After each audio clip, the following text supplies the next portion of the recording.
Nardis, a tune that has been kicking people's butts since 1958. Today I will show you 7 ways to kick it back.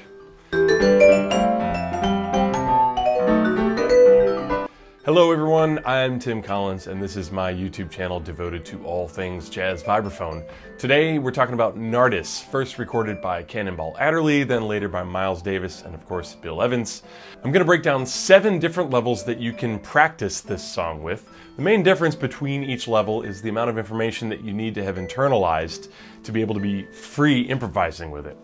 That does not mean that level 7 is better than level 1 or vice versa. In my opinion, the best solos really are a mix of all of these different ways of playing. First, a quick analysis of this song. We are in E minor, and there is a lot of unusual half-step root movement going on here in the A section. The bridge goes to the key of A minor, with a quick modulation to C major before heading back to E minor in the final A section. And then there's also that pesky major third for a moment on the last chord.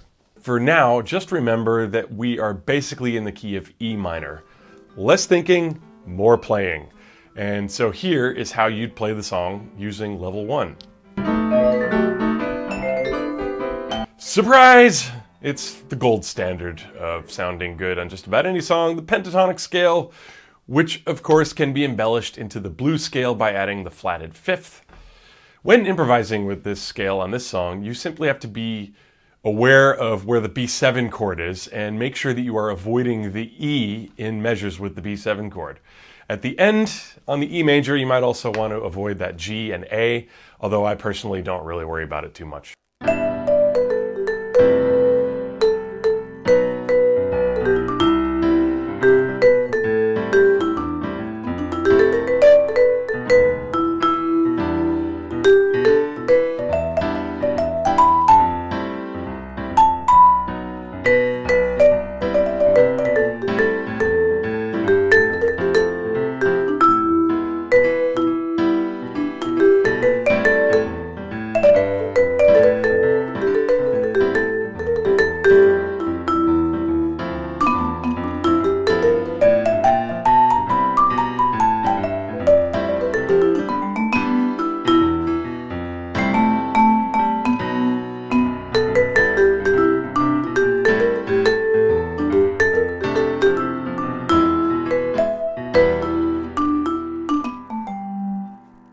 The next level would be to deal directly with that B7 chord, as well as the brief moment of E major at the end.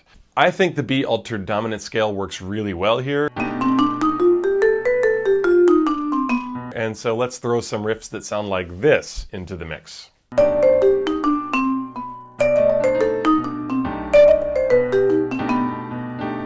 Listen for the different variations on those riffs that I play throughout this next solo. Otherwise, everything you're hearing is just coming from the E minor pentatonic.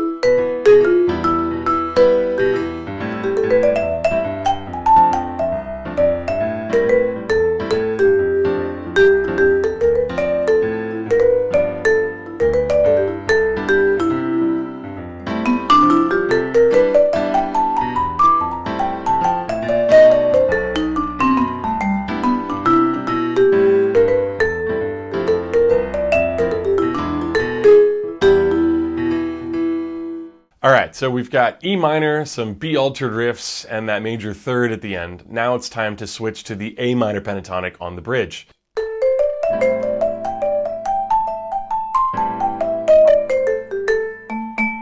It's a very subtle change, but it clearly makes a difference.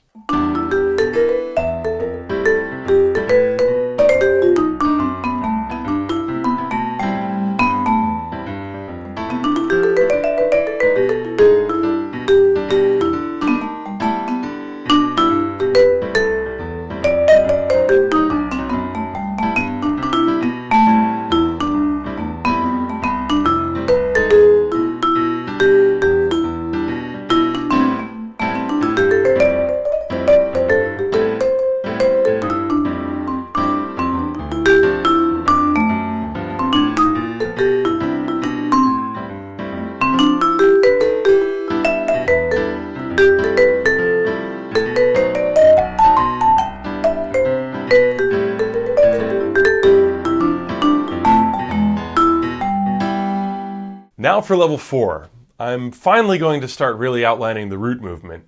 You might have noticed that root movement is not where I begin when teaching tunes like this.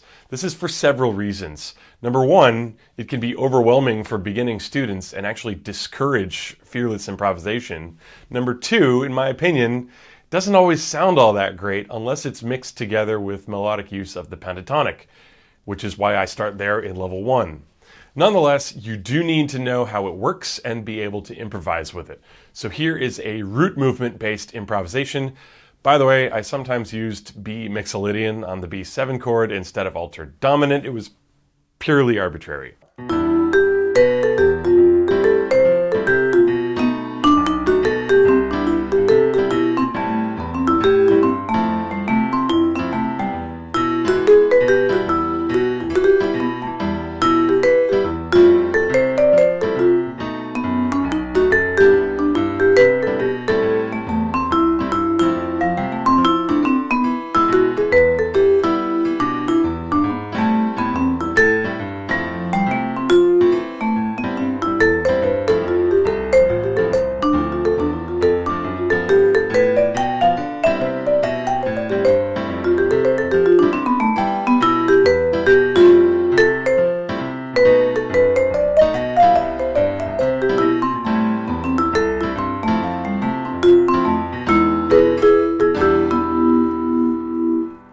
Now for fun, let's do a little harmonic embellishment. For each chord in the song, I've arpeggiated whatever chord is a fourth away from the root.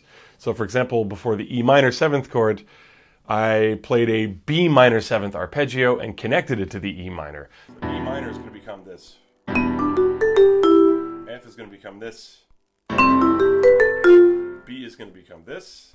And the C is going to become this. This adds a rich layer to the harmony.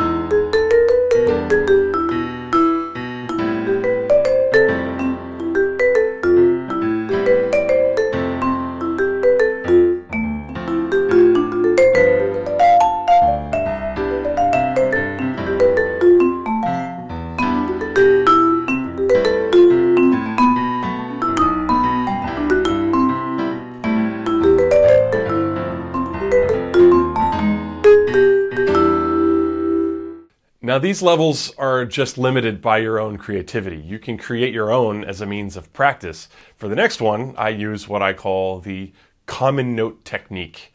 So what that means is on the A section, I played a B on the top while arpeggiating the moving chords underneath. And on the bridge, I changed that note to a D on top. The result is a really nice way to connect the chords.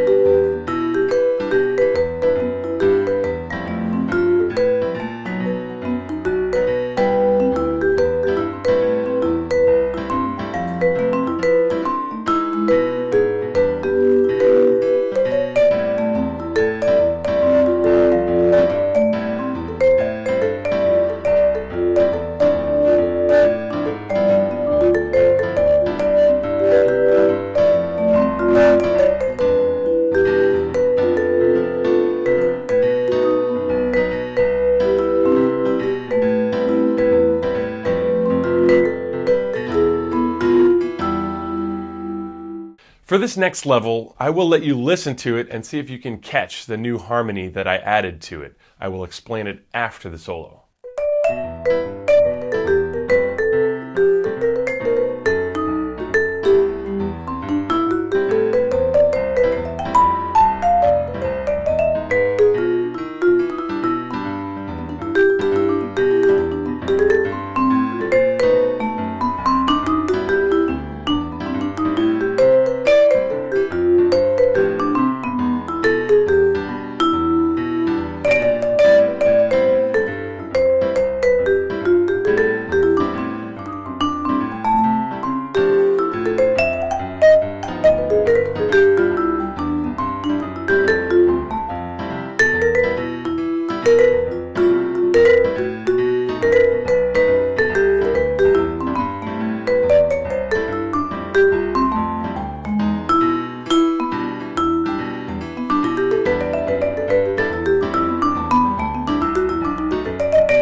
So in those two choruses, I was playing freely and definitely made use of all of the first 6 levels in some way, but then on the bridge, I changed the G7 chord to an altered dominant.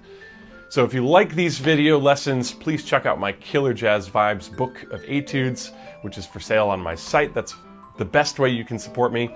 Otherwise, please subscribe and hit that like button, and thank you for watching. Have a nice day. Bye.